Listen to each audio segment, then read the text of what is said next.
ہو mood مائی چیز 1998 میں یہ شائع ہوئی. یہ اتنی مشہور ہوئی کہ 72 ملٹی نیشنل کمپنیاں اس کی ٹریننگ دے چکی ہیں.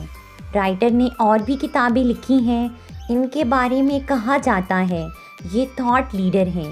یہ سوچ کو بہت اچھی طرح ریپریزینٹ کرتے ہیں. انہوں نے سب سے پہلے بچوں کی کہانیوں سے لکھنا شروع کیا. اگر آپ نے ان کی کوئی کتاب یا سیریز پڑھی ہے تو کمنٹس میں ضرور بتائیں.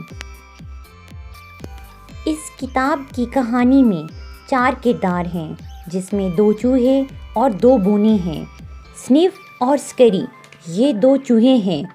سکری کا مطلب اس کو جب موقع یا اپرچونٹی ملے تو یہ جلدی بھاگ سکتا ہے، اور سنیف کا مطلب وہ جلدی سے سونگھ سکتا ہے. دوسرے 2 کردار ہم اور ہاؤ 2 بونے ہیں. یہ 4 کردار ہیں. یہ دونوں ایک میز میں رہتے ہیں.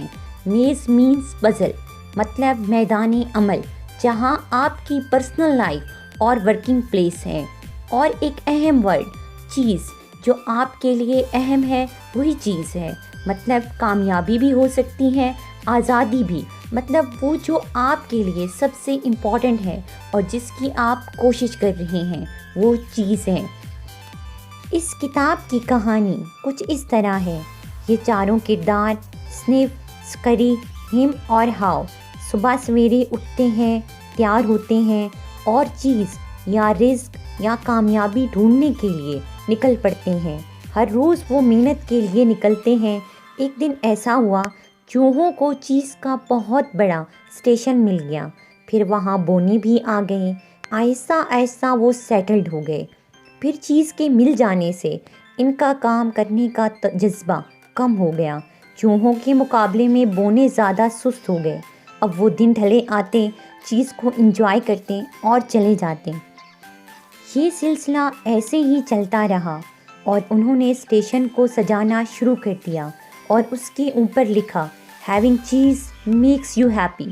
جب آپ کو کامیابی ملتی ہے تو خوشی ہوتی ہے. پھر ایک دن ایسا آیا بونے جب اپنی چیز والے اسٹیشن پر پہنچے تو دیکھا وہاں چیز نہیں ہے. بونوں کو تب احساس ہوا کہ چوہوں نے پہلے ہی محسوس کر لیا کہ چیز ختم ہونے والی ہے. وہ کہیں اور ڈھونڈنے کے لیے چلے گئے. بونے وہیں بیٹھ گئے اور اسی اسٹیشن پہ چیز کو ڈھونڈنے لگے. انہوں نے اسے کھود ڈالا لیکن چیز نہ ملی. ایک دن وہ کھودتے کھودتے ایک بونے کو احساس ہوا اور کہا ہم ایک ہی کام بار بار کر رہے ہیں اور نتیجہ مختلف چاہتے ہیں. اس دن اس کو احساس ہو گیا کہ چیز اب ادھر نہیں آئے گی، اس لیے یہاں رونے سے اسے کھودنے سے فرق نہیں پڑتا. بونے نے اپنے ساتھی کو سمجھایا اس لیے ہمیں باہر جانا چاہیے، کہیں اور اپنی چیز کو ڈھونڈنا چاہیے. لیکن دوسرا ساتھی کہیں نہیں جانا چاہتا تھا. وہ کہتا باہر خطرہ ہے، ہم یہیں رہیں گے، تم دیکھ لینا پہلے والے دن دوبارہ لوٹ کے آئیں گے اور ہم یہاں ہی اپنی چیز کا مزہ لوٹیں گے. پھر بونا اپنے ساتھی کو چھوڑ کر باہر جاتا ہے. پہلے وہ بہت دھکے کھاتا ہے، پھر آخر کار اسے چھوٹی سی چیز کا اسٹیشن مل گیا. وہ اسے کھاتا ہے اور کچھ اپنے دوست بونے کے لیے لے آتا ہے اور اسے سمجھاتا ہے اب یہاں سے نکلو. لیکن وہ نہیں مانتا اور غم اور خوف کی وجہ سے وہ وہیں بیٹھا رہا، ماضی کا انتظار کر رہا ہے. پھر بونا سمجھ جاتا ہے کہ تبدیلی کا سفر اکثر اکیلے ہی کرنا پڑتا ہے. وہ چیز کے لیے باہر نکلتا ہے اور ڈھونڈنا شروع کر دیتا ہے. کچھ دنوں کی تلاش کے بعد اسے پہلے اسٹیشن سے بہت بڑا اسٹیشن چیز کا مل جاتا ہے. وہ اندر جا کے کیا دیکھتا ہے، وہاں چوہے سنیف اینڈ سکری پہلے سے موجود ہیں. اس کا مطلب ہوا جو تبدیلی کے لیے پہلے نکلا وہ ثمر بھی پہلے پائے گا.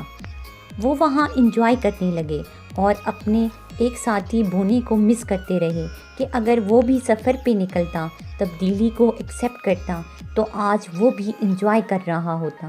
یہ کہانی یہاں ہی ختم ہو جاتی ہے. اس کہانی کا بنیادی مقصد یہ ہے کہ تبدیلی کو ایکسیپٹ کریں، اس کے لیے خود کو ہمیشہ تیار رکھیں اور حالات کو دیکھ کر خود کو اپڈیٹ پالش کرتے رہیں.